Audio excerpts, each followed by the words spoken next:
Gangguan jalur pengiriman di Selat Hormuz bukan cuma bikin minyak jadi langka sih ya, tapi juga sulfur ternyata.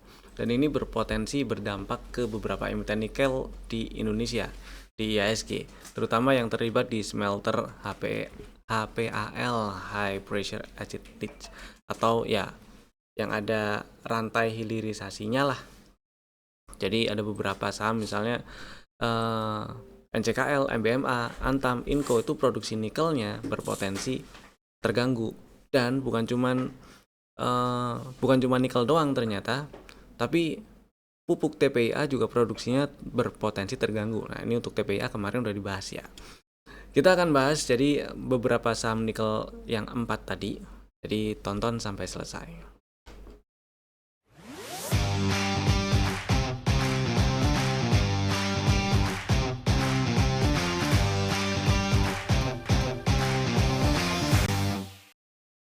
Selamat datang di Cuan Community Partner Pintraku Sekuritas. Kita bahas IISG-nya dulu ya.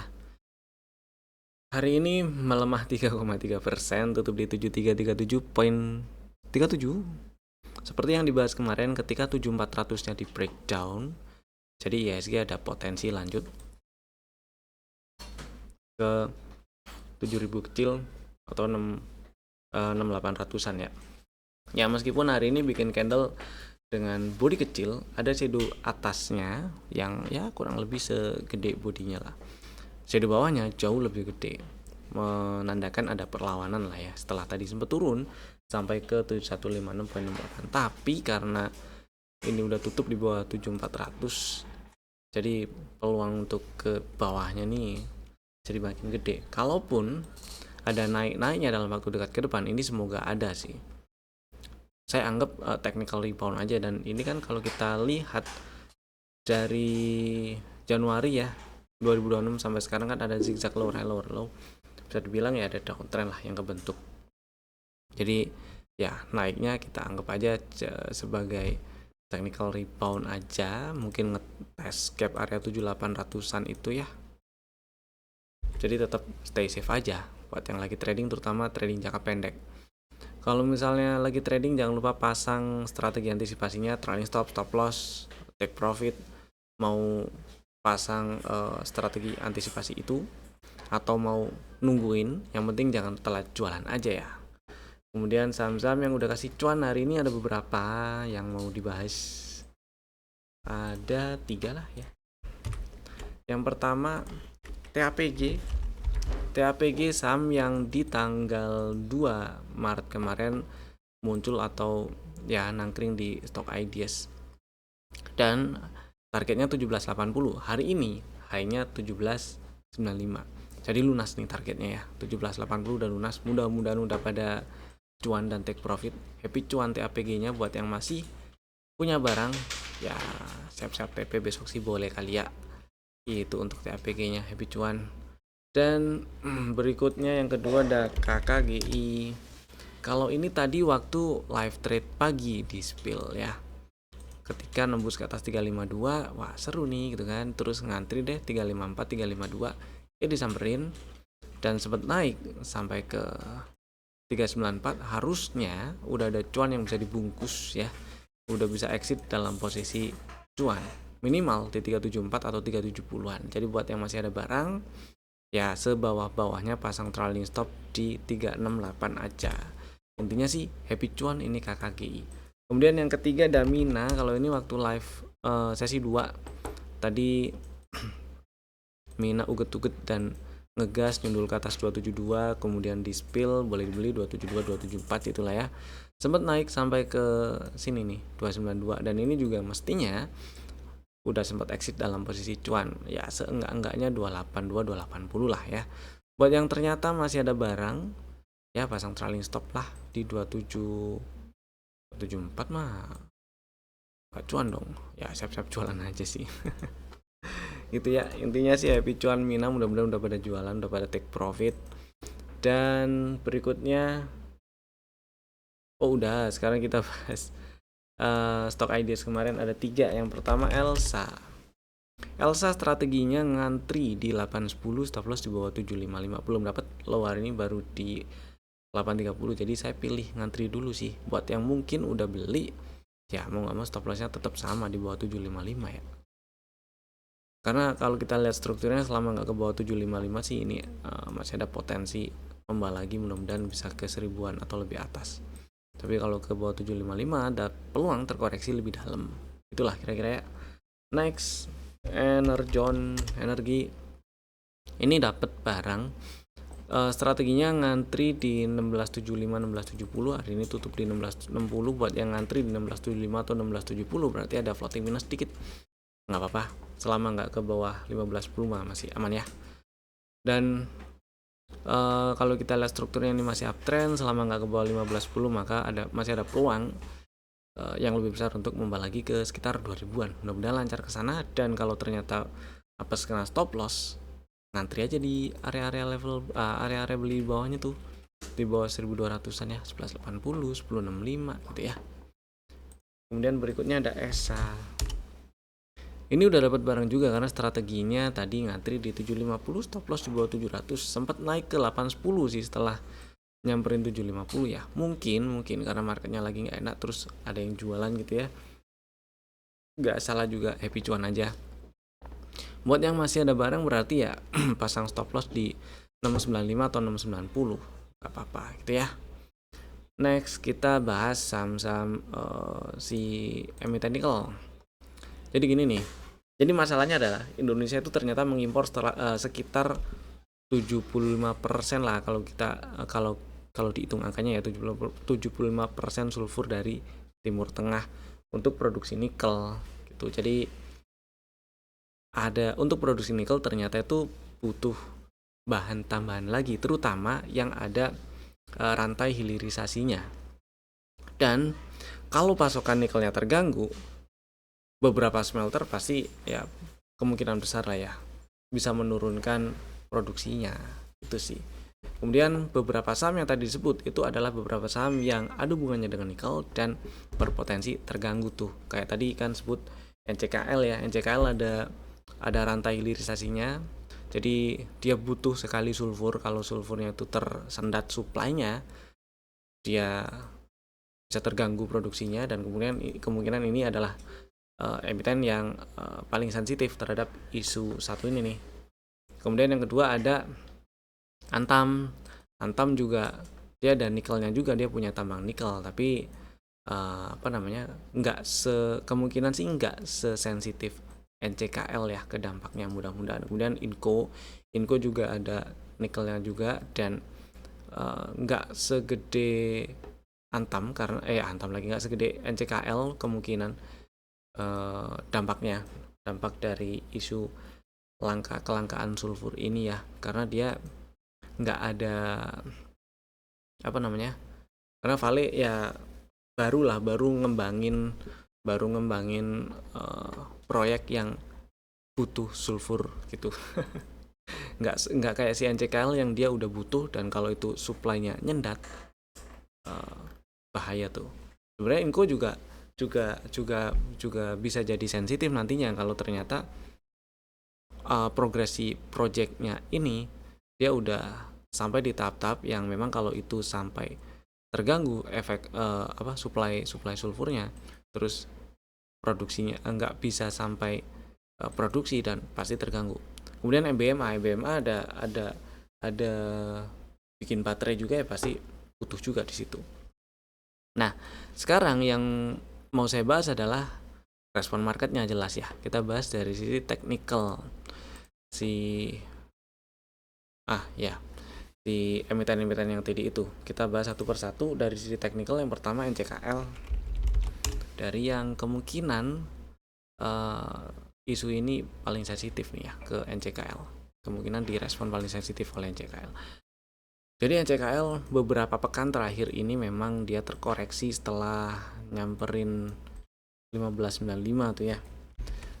Dan kalau kita lihat strukturnya sebenarnya ini uptrend lah strukturnya.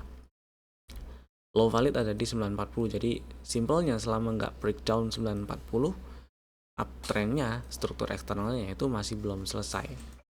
Tapi karena tadi itu turunnya sempat ke bawah 1205 ya, meskipun membal sih, maka ini jadi ada peluang tuh ngetes area-area di bawahnya lagi. Ini area yang cukup menarik, ini diincar di bawahnya, yaitu sekitar 1140 ya, 1100-an.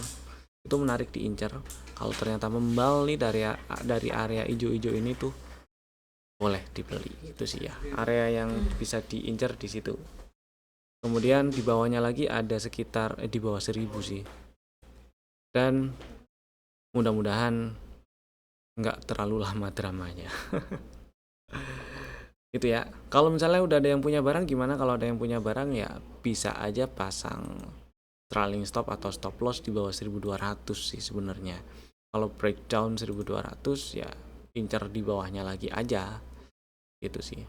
Tapi kalau ternyata membal sampai misal besok itu open agak gap up terus sampai tutupan jadi candle hijau, bisa jadi pola bullish reversal juga. Jadi perlu dipantau juga sih NCKL-nya ya, terutama buat yang sudah punya barang. Dan yang kedua ada MBMA yang tadi juga kok MBA apa sih? MBMA yang kemungkinan ini juga cukup sensitif yang responnya. Hari ini sih melemah 7,7%, doji candle tutup di 660. Menariknya adalah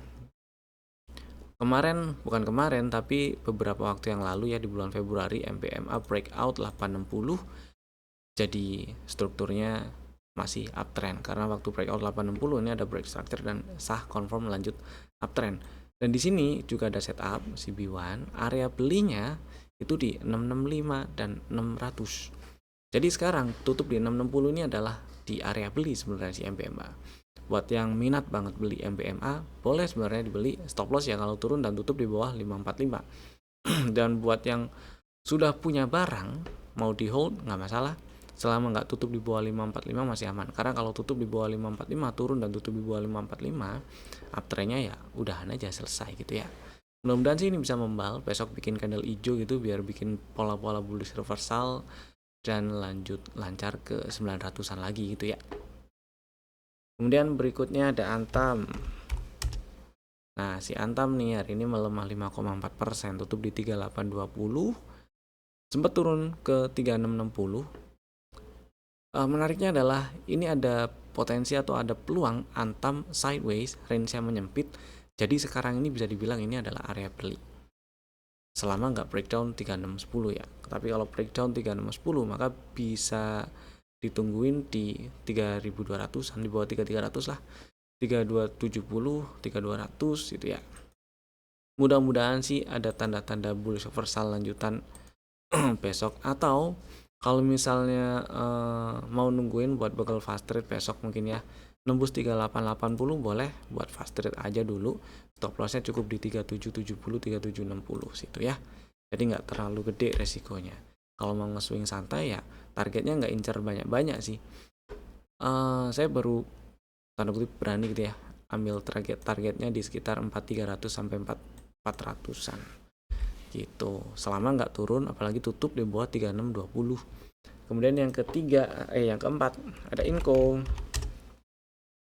Nah, Inco ini menarik, hari ini melemah 2% meskipun candlenya hijau ya. Tadi open di 5825, sempat turun sampai ke 5525, kemudian sempat naik sampai ke 6300 dan tutup 6075. Yang menarik adalah si Inco ini strukturnya uptrend, masih naik, struktur eksternal juga. Dan si Inco ini bikin atau ya sah lah strukturnya ini lanjut naik gitu kan, setelah dia sangat breakout 7225 itulah ya. Nah, kemudian dia turun nih, si Inco-nya turun, nge-breakdown atau nembus ke bawah pullback terakhirnya, berarti high di 7900 itu adalah high valid ya, dan low validnya ada di 5500. Poinnya adalah selama nggak turun dan tutup di bawah 5500, maka si Inco uptrendnya masih belum selesai. Mudah-mudahan ini membal. Dan kalau kita lihat si RSI-nya ini memang ada bearish divergence. Tapi coba lihat lagi, yang pertama adalah selain strukturnya itu masih uptrend, kemudian di sini ada potensi dan bullish divergence. Mudah-mudahan besok membal. Dan Buat yang minat beli Inco itu boleh dibeli langsung di 6075 boleh, karena di sini ada setup dan area beli di 6150 dan 5800 ya. Dua-duanya udah disamperin tadi. Buat yang udah punya barang sih hold aja selama nggak turun dan tutup di bawah 5500, aman, masih aman. Yang belum punya barang mau langsung beli di 6075 boleh, ngantri 6000 boleh, atau dipecah jadi dua, 6075 dan 5800 juga boleh. Stop lossnya sama-sama kalau turun dan tutup di bawah 5500. Target TP1 ada di 7550 ya. Dan selanjutnya kita bahas saham yang ada di dalam list stock ideas untuk besok hari Selasa 10 Maret 2026. Ada 3 saham, Bapak Ibu bisa masukin ke dalam watchlist jika belum ada. Dan saham pertama ada Archie melemah 5,4% hari ini. Bisa dianggap ini ada setup dan ada peluang atau ada potensi ini bikin sideways, range-nya menyempit nih, bawahnya 1470, atasnya sekitar 200-an lah ya situ. Kemudian karena di sini di sekarang ini adalah area beli, jadi buat yang minat beli Archie ya simple sih, ini bisa langsung dibeli 1590 karena level entry di 1745 dan level entry di 1600. Hari ini tutup di bawah 1600 ya boleh dibeli itu ya. Stop loss kalau turun dan tutup di bawah 1470 harusnya nggak gede ini stop lossnya. Harusnya sih nggak gede ya. Coba kita lihat. Ya lah, harusnya nggak terlalu gede. Ya lumayan tapi nggak terlalu gede lah stop lossnya ya. Buat yang minat boleh langsung beli di 1590. Stop loss kalau turun dan tutup di bawah 1470. Targetnya kita incar 1900-an dulu aja ya. Ini ada gap nih yang masih direspon jadi resisten 1835 sampai 1880 1900 itu. Jadi mudah-mudahan bisa nyampe 1900. Kemudian yang kedua ada GTSI. Si GTSI sebelumnya ini ada setup. Kemudian setelah ada setup terkoreksi ya, naik dikit terus terkoreksi. Sampai hari ini melemah 10% dibandingkan penutupan hari Jumat kemarin. Dan level pre-entry sih di 260 ya, level entry di 230. Low hari ini di 222, tutup di 234. Jadi ya boleh langsung dibeli buat yang minat beli GTSI. Mau beli di 234 boleh, ngantri 230 juga boleh. Selama nggak turun dan tutup di bawah 204 itu masih aman. Jadi buat yang minat beli barang stop lossnya kalau tutup di 202 atau lebih bawah. Buat yang udah punya juga gitu ya, sama. Target TP1 ada di 382, 380-an lah ya. Target TP2 ada di 492.